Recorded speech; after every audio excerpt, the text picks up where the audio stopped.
আজি ৰাতি ভাত সাজ আৰু এনেকৈয়ে যোগাৰ কৰিলে মানুহগৰাকীয়ে মাংসৰ লগত আলু দি পেলাই ইয়াত ফ্ৰাই কৰিলে আৰু এয়া শুকান জলকীয়া মেথি গুটিৰ লগত এয়া ফ্ৰাই কৰি দিলে লগত কচু দালি মচুৰ দাইলৰ লগত আৰু গোল নেমু চেপি দিছে বিলাহীও দিছে হ'লেও নেমু ৰসটো বেছি ভাল লাগে গোন্ধটো বাৰী গোল নেমু আৰু এইফালে ভাত লগত সেয়া নেমু দি দিছে পুৰা একদম টপত ভাত এতিয়া তুমি গোটেই মানে থ'ব নোৱাৰাকৈ খাবা নি ভাল লাগিলে গোটেইখিনি খালো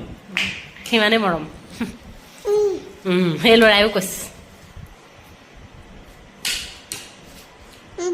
মাই ফেভাৰিট শুকান জলকীয়া লগত তেল দি বনোৱা মেথি গুটি খালি ঔটেঙাটো নিদিলে সেইকাৰণে বেয়া লাগিছে মই ল'ৰাটো থৈ লৰালৰিকৈ কাটিছোঁহি দেই ঔটেঙাকেইটা খাম খাম কওঁতে কওঁতে আৰু ঘৰৰ পৰাও সেইদিনাখন অনাটোও বেয়া হৈ যাব কাইলৈ বনাব লাগিব দোকান মাটি দাইল আছে মাটি দাইল